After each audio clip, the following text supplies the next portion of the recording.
de faire une grande annonce cet après-midi lors d'une table ronde au Conseil de l'Atlantique. Pourriez-vous en parler à propos? Le CNI a annoncé que les élections auront lieu le 23 décembre à un retard de plus de 2 ans.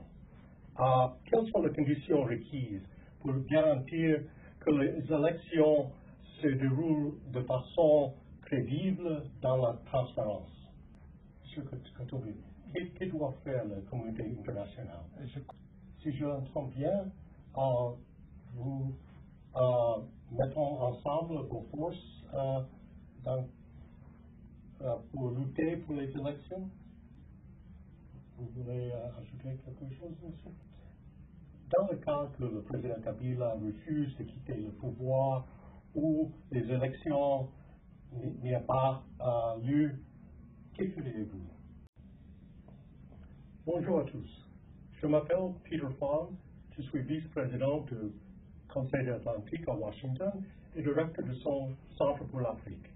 Et j'ai le plaisir d'être aujourd'hui avec mes amis, M. Moïse Katumbi et M. Félix Tshisekedi, pour un nouveau Facebook Live sur le Congo et la situation politique dans ce pays. Merci à vous deux d'être avec nous aujourd'hui. Merci. Pour commencer, vous venez de faire une grande annonce cet après-midi lors d'une table ronde au Conseil de l'Atlantique. Pourriez-vous en parler? Oui, merci beaucoup, nous venons de parler un peu de la situation dans notre pays, parce qu'aujourd'hui, il y a l'insécurité totale. On a un président qui ne veut pas partir, qui veut briguer son 3e mandat et qui est en train de tuer le peuple congolais.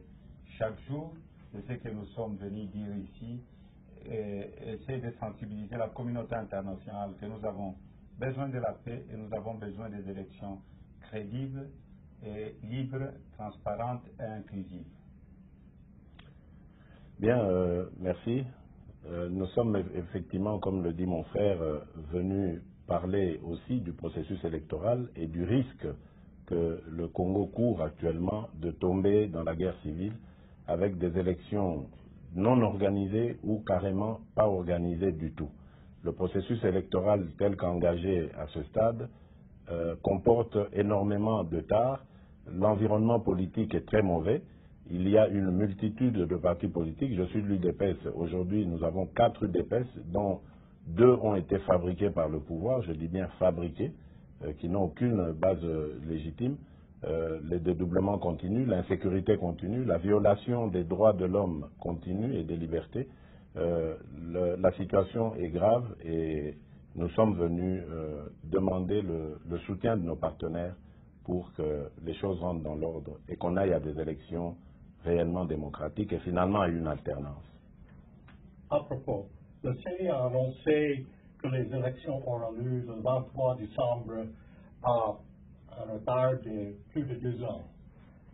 Quelles sont les conditions requises pour garantir que les élections se déroulent de façon crédible dans la transparence? La première des conditions, je pense que c'est déjà le fait de retirer la machine à voter, qui est une machine à tricher. Parce que la loi électorale ne l'a pas prévu.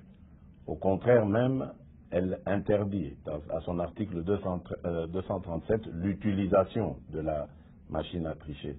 Et donc, pour nous, la première condition, c'est celle-là. La seconde, c'est le nettoyage du fichier, parce que pour le moment, le fichier comporte en lui-même beaucoup de faux électeurs qui, le moment venu, seront utilisés pour faire basculer les résultats. Ensuite, il y a le grand problème de la sécurisation. Je vous ai dit qu'il y a des amis qui sont en prison, d'autres en exil. Nous pensons que ces élections doivent être inclusives et les candidats doivent être protégés avant, pendant le scrutin et après. Monsieur Katumbi, que doit faire la communauté internationale? Je crois que la communauté internationale doit faire pression sur la CENI. Je crois que la CENI porte cette responsabilité d'organiser des élections. Si elle n'est pas capable, elle n'a qu'à partir, elle n'a qu'à démissionner parce que aujourd'hui nous déplorons beaucoup de morts, comme nous l'avions dit dans notre interview.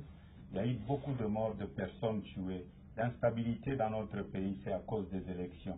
Mais qui est responsable? Parce que la CENI doit être indépendante. Aujourd'hui, la CENI n'est plus indépendante. La CENI défend les intérêts d'un président illégitime, de M. Joseph Kabila, qui doit partir. Donc la CENI doit comprendre qu'elle peut être poursuivie aussi le jour qu'il y aura un état de droit. Parce que tous ces morts que nous déplorons chaque jour, tout ça est causé par la CENI. Donc le plus important pour nous, nous voulons, comme mon frère Félix l'a dit, nous sommes ici à Atlantic Council, nous sommes venus démontrer que l'opposition est unie et nous demandons à nos supporters, donc à nos militants, d'être ensemble. La seule cause, nous nous battons pour les élections. Et notre ennemi aujourd'hui, il n'y a pas d'autre ennemi. Nous avons un seul ennemi qui veut rester au pouvoir, qui veut humilier le peuple congolais, qui est Joseph Kabila. Si je l'entends bien, vous mettons ensemble vos forces pour lutter pour les élections? Nous nous mettons ensemble parce que nous ne voulons pas trahir le peuple congolais. Le peuple congolais a tant souffert. Ce n'est pas nous, politiciens, nous, leurs leaders, qui vont trahir le peuple congolais. Nous avons toujours été ensemble dans le rassemblement et ils doivent nous faire confiance. Si nous sommes ici, si nous avons laissé nos familles, si nous sommes aux États-Unis, si nous sommes en train de parcourir même d'autres pays ou la sous-région aussi en Afrique, parce que nous avons besoin de sauver notre pays ensemble avec le peuple congolais. Vous voulez ajouter quelque chose, monsieur? Oui, je crois qu'il a très bien résumé la situation. Ce qui nous anime ici, c'est le retour à la paix. Le retour à la paix et l'espoir pour un pays meilleur. Que le Congo se tourne enfin vers le développement, que les Congolais vivent en sécurité et que nous puissions enfin penser au bien-être du peuple congolais. Parce que jusqu'ici, le quotidien du Congolais, c'est la pauvreté, les difficultés, l'insécurité, et tout ça, c'est inadmissible. Quand on est ou on se veut être un dirigeant responsable, on doit normalement éradiquer ces problèmes dans son pays.